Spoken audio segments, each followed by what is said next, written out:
Les 6 piliers de la foi. Ce que signifie croire en Allah, c'est reconnaître de façon catégorique l'existence d'Allah, exalté soit-il, c'est admettre sa qualité de Seigneur de l'univers, Rububiyya, et sa qualité de Dieu méritant seul d'être vénéré, Uluhiyya, et c'est croire en ses noms et ses attributs. Nous discuterons de ces 4 points en détail selon le plan suivant. Premièrement, croyance en l'existence d'Allah le Très-Haut. L'ignité d'origine divine. Reconnaître l'existence d'Allah est une chose innée, infuse en l'homme, qui ne réclame pas d'effort pour être démontrée. C'est pourquoi la plupart des gens admettent l'existence d'Allah, même s'ils ont des religions et des opinions différentes. En effet, nous ressentons au plus fond de notre conscience qu'il existe et c'est vers lui que nous nous réfugions en cas d'adversité ou de malheur, poussés par notre disposition croyante innée et l'instinct religieux placé par Allah en tout être humain, quoique certains tentent de l'étouffer ou feignent de l'ignorer. Voilà que nous-mêmes nous entendons et voyons des exaucements d'invocation de ceux qui prient Allah, des dons accordés à ceux qui demandent à Allah et des délivrances consenties par Allah à ceux qui étaient acculés dans les situations critiques et de façon si nombreuse que cela constitue une preuve certaine de l'existence d'Allah, exalté soit-il. Les preuves de l'existence d'Allah sont si évidentes qu'elles ne peuvent être toutes évoquées ou dénombrées. Cependant, parmi elles on compte notamment l'homme qui est lui-même une des plus éclatantes preuves de l'existence d'Allah pour celui qui médite, réfléchit et voit, ceci en raison du bienfait de la raison qu'Allah lui a donnée, de la précision des sens et en raison de l'harmonie, la perfection et la cohérence de la création. Comme Allah le Très-Haut a dit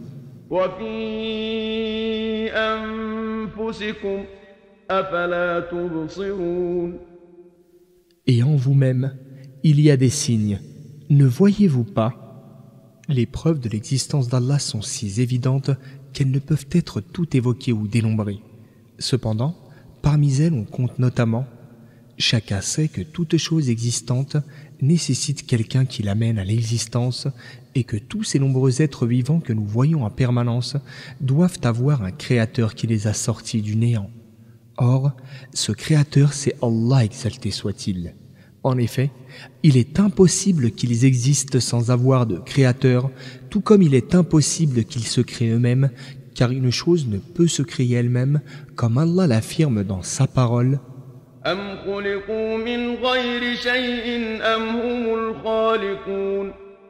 Ont-ils été créés sans aucune intervention de personne, c'est-à-dire sans créateur, ou bien sont-ils eux les créateurs de leur propre personne? Verset 35 de la sourate At-Tur. Le sens du verset est « Ils ne peuvent exister s'ils n'ont pas été créés par un créateur et ils ne sont pas non plus les créateurs d'eux-mêmes, ce qui a comme conséquence logique nécessaire que forcément, puisqu'ils existent, leur créateur est Allah. » L'harmonie, l'organisation parfaite de cette création, avec ce qu'elle contient de ciel, de terre, d'étoiles et d'arbres, prouve de façon catégorique que cet univers possède un créateur unique qui est Allah, exalté et glorifié soit-il.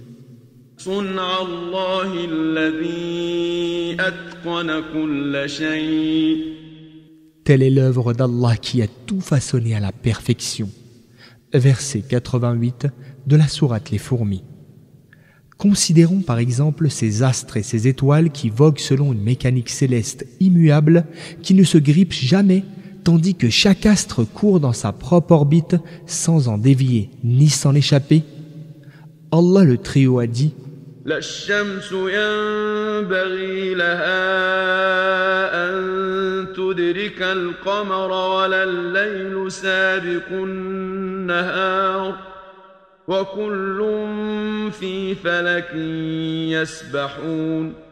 Ni le soleil ne rattrapera la lune, ni la nuit ne devancera le jour, chacun vogue dans une orbite qui lui est propre. Verset 40 de la sourate Yasin. Deuxièmement, croire en la rububiyya d'Allah, sa qualité de créateur et de seigneur de l'univers.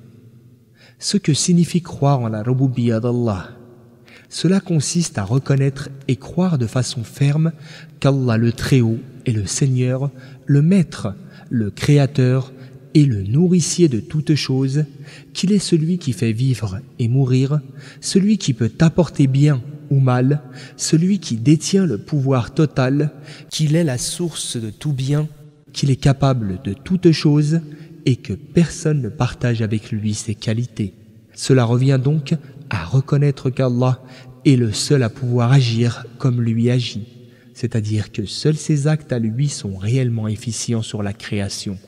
Ce qui implique de croire que seul Allah est le créateur de tout ce qui se trouve dans l'univers et que personne n'a jamais rien créé hormis lui, comme il l'affirme dans sa parole.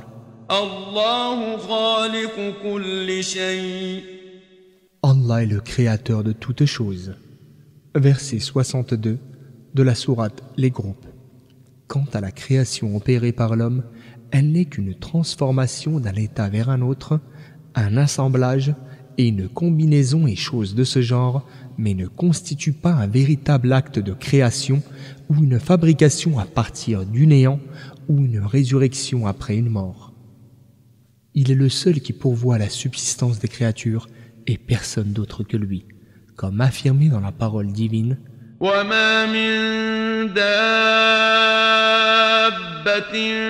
في الأرض إلا على الله رزقها ويعلم مستقرها ومستودعها. Il n'est pas une créature vivante sur terre dont la subsistance n'incombe à Allah. Verset 6 de la sourate Hud. Il est le maître qui possède et règne souverainement sur toutes choses. Personne autre que lui ne domine réellement. Il a dit, exalté soit-il,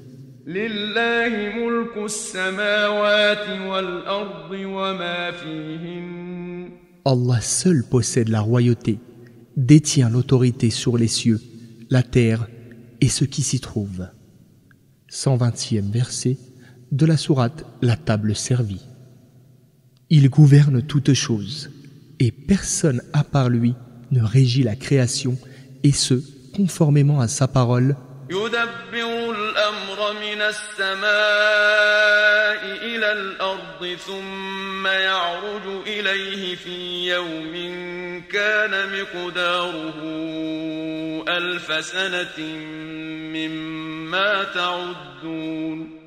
Il gère les affaires de la création entière, depuis le ciel jusqu'à la terre. Verset 5 de la sourate La prosternation. Quant à l'administration que l'homme fait de ses propres affaires et de sa vie et l'organisation qu'il en fait, cela est limité à ce qui relève de son autorité et à ce qu'il possède ou à ce qui entre dans le champ de ses capacités. De plus, sa gestion peut aussi bien réussir qu'échouer. En revanche, la gestion faite par le Créateur est globale, totale, de sorte que rien n'y échappe et efficace car rien ne peut la mettre en échec ou s'y opposer. Allah exalté soit-il a dit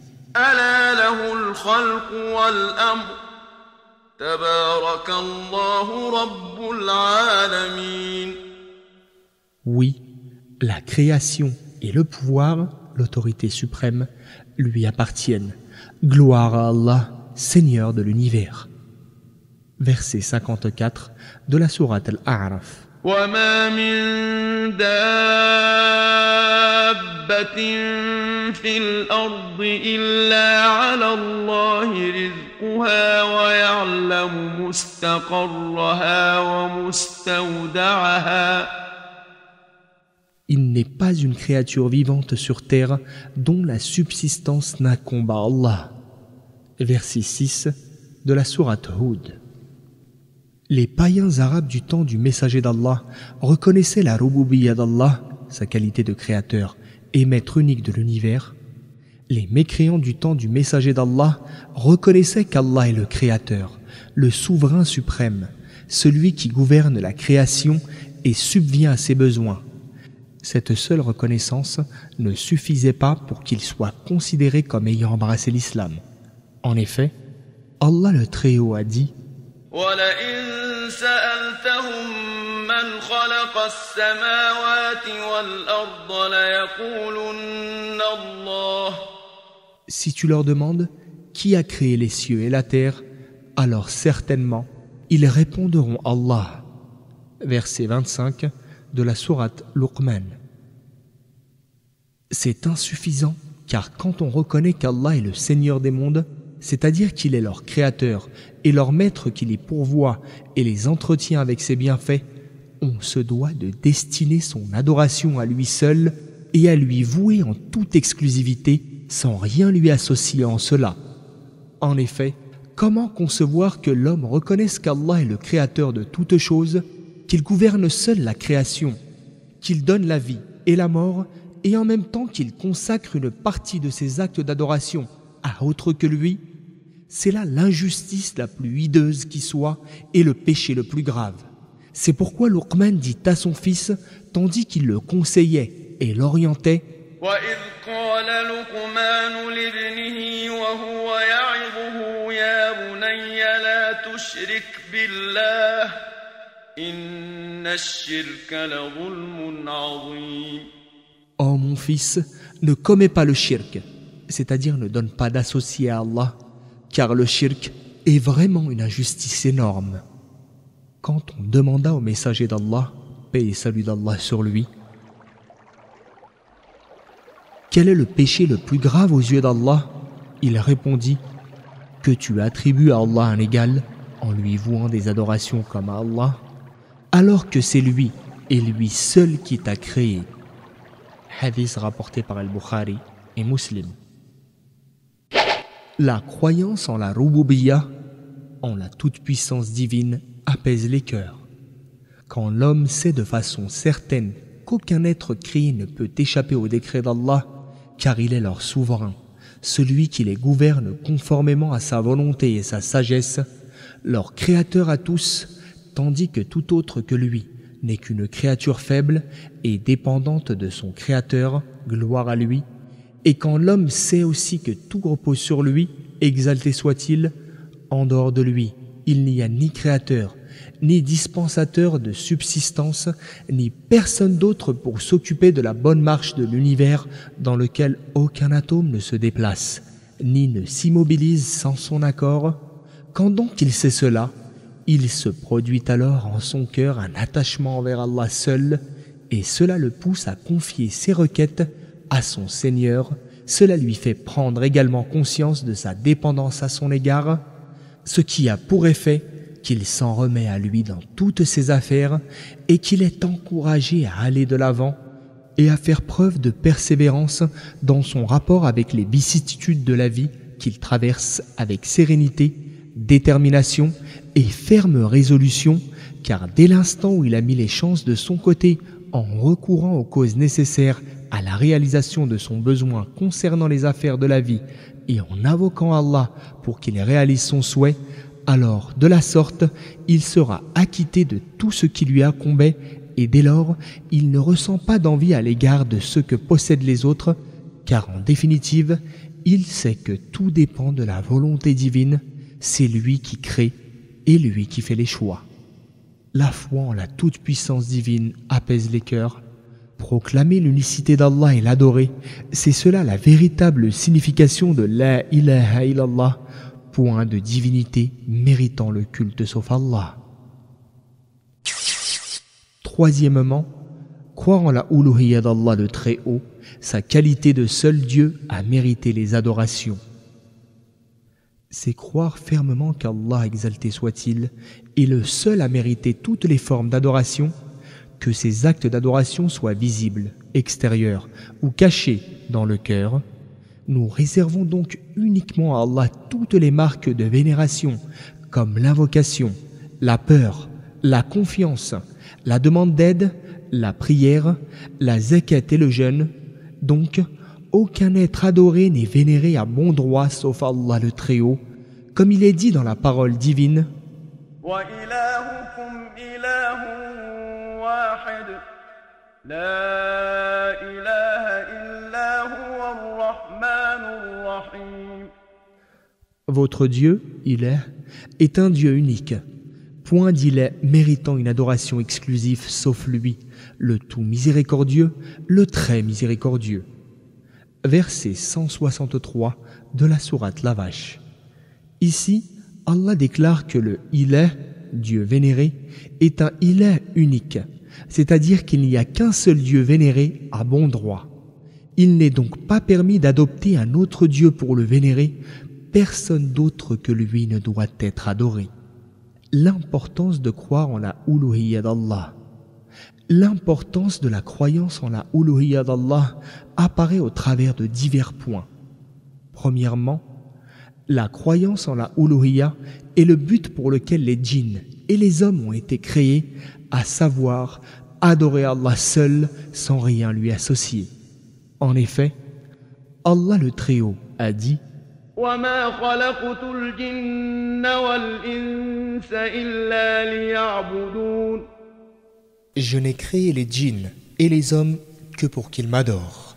Deuxièmement, c'est la raison pour laquelle les messagers, paix sur eux, ont été envoyés et la raison pour laquelle les livres saints ont été révélés.